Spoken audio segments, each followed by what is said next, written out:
전라남도의회가 10월 8일부터 열흘 동안 제385회 임시회를 개최했습니다.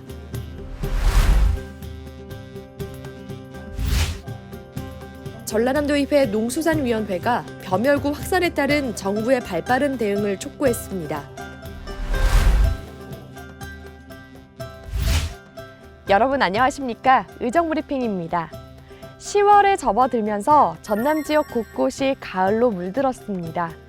각 지역마다 가을꽃들이 화사하게 만개했다는 소식도 들려오는데요. 녹색의 땅이라 불리는 전남은 아름다운 명소가 참 많습니다.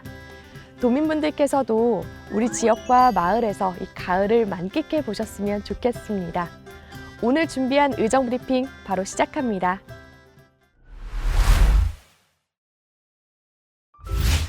전라남도의회가 제385회 임시회를 열고 지역 현안을 담은 안건과 조례안을 심의합니다. 영상으로 확인하시죠.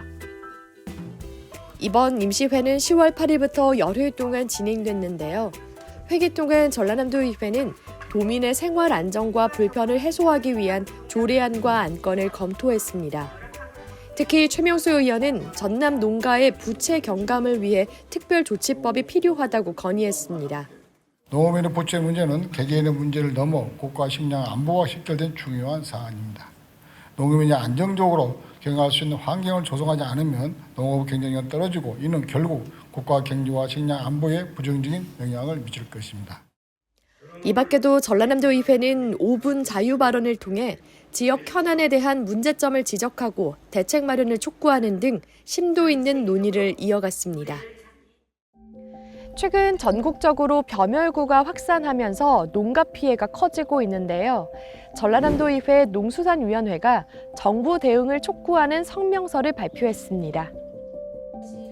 폭염과 폭우, 기후 위기로 인한 농업의 어려움이 커지고 있는데요. 특히 올해는 기록적인 폭염으로 벼멸구가 예년보다 400배 증가한 것으로 나타났습니다.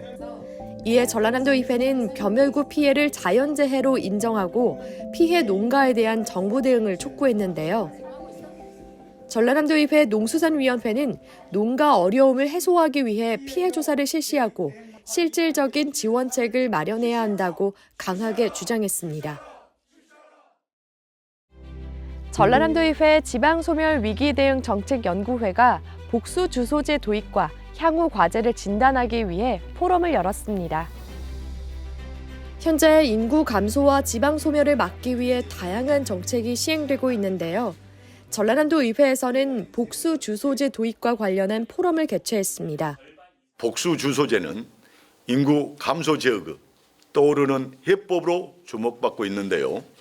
현재 연구에서 진행 중인 정책 연구 영역, 전라남도 인구 감소에 따른 생활인구 확대 방안 연구와 밀접한 연관이 있으며 전라남도 인구 유입과 정착을 촉진하는 실질적인 정책 방안을 모색하자는 취지에서 이번 포럼을 개최하게 되었습니다. 이번 포럼에는 지방소멸위기대응정책연구회와 전라남도 그리고 시군 담당자 등 100여 명이 참석했고요. 한국지방행정연구원 홍근석 박사와 전북연구원 천지은 박사의 주제 발표와 토론을 통해 복수 주소제가 인구 유입 정책의 대안으로 활용될 수 있을지를 심도 있게 논의했습니다. 전라남도의회가 청소년 지도사의 열악한 처우 문제를 제기하고 이를 개선하기 위한 정책 포럼을 열었습니다. 현재 청소년 지도사의 임금 체계는 정부의 인건비 지침이 의무가 아닌 권고사항인데요. 이에 전라남도의회는 2024 전남 청소년 지도사 정책 포럼을 개최하고 처우 개선과 지위 향상을 위한 방향을 모색했습니다. 전라남도의회는 이날 포럼에서 조례 개정을 통해 전라남도 청소년 지도자 처우 개선위원회를 신설하고 매년 임금 가이드라인을 준수할 수 있도록 예산을 확보해야 한다고 강조했습니다. 안전만큼 또 중요한 가치가 있을까 싶은데요.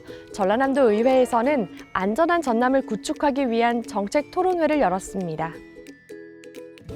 이번 정책 토론회는 형식에 머물러 있는 각 지자체의 안전정책을 점검하고 안전한 전남을 위한 시스템 구축을 고민하는 자리로 마련됐습니다. 특히 사고 발생 시 긴밀한 대응책 마련을 위해 관계부처 간 정보 공유가 가능하도록 관계 법령의 제정이 필요하고 더 나아가 전남 학생들의 안전한 등하교를 위한 개선점을 모색했습니다. 전라남도의회는 이번 정책 토론회에서 도출된 다양한 의견을 수렴해 전남의 안전 시스템을 강화해 갈 계획입니다. 이번 시간은 전라남도의회에서 제정된 조례안의 내용을 살펴봅니다. 주민감사 청구 제도를 활성화하기 위해 조례가 개정됐는데요. 영상으로 확인하시죠. 이번 개정 조례안은 도민의 감사 청구 최소 인원수 기준을 기존의 300명 이상에서 200명 이상으로 완화하여 주민감사 청구 제도 활성화를 도모하기 위해 추진하였습니다. 주민감사 청구 제도는 1999년부터 지방자치법 개정으로 신설되어 전국적으로 시행되고 있는 제도인데요. 지방자치단체와 그 장애 권한에 속하는 사무 처리가 법령에 위반되거나 공공이익을 현저히 해할 경우 일정 수 이상의 주민의 연서로 상급기관에 직접 감사를 청구할 수 있도록 하는 제도입니다. 도민의 주민감사 청구 진입장벽이 낮아짐에 따라 도민 중심의 감사 행정을 구현하고 도정이 앞으로 더 투명하고 책임감 있게 운영되는 데 도움이 될 것으로 예상됩니다. 도정의 최종 목표는 도민입니다. 도민의 권익을 보호하고 도민이 도정에 적극적으로 참여할 수 있도록 앞으로도 관련 제도 활성화를 위해 힘쓰겠습니다. 전남 학생들을 대상으로 질 높은 보훈 교육이 이루어질 수 있도록 조례가 제정돼 눈길을 모읍니다. 바로 확인하시죠. 대한민국의 오늘은 국가를 위하여 희생하거나 공헌한 분들의 숭고한 정신으로 이룩된 것입니다. 도내 학생들이 그 정신을 기억하고 보훈의식을 함양하는 데 필요한 사항을 규정하기 위해 조례를 제정하게 되었습니다. 보훈조례를 시작으로 애국소녀들의 정신을 기억하고 보훈 문화를 체계적이고 지속적으로 확산해 전남 아이들의 애국심을 향상시켜 바르게 성장할 수 있도록 교육청과 함께 선제적인 지원에 힘쓰겠습니다. 요즘 바깥 활동하기 좋은 날씨가 이어지고 있습니다. 하지만 낮과 밤의 일교차가 커서 건강에 주의가 필요한데요. 분주한 일상 속에서도 나의 건강을 챙기고 돌보는 마음 잊지 않으셨으면 좋겠습니다. 이상으로 의정브리핑을 마칩니다. 시청해주신 여러분 고맙습니다.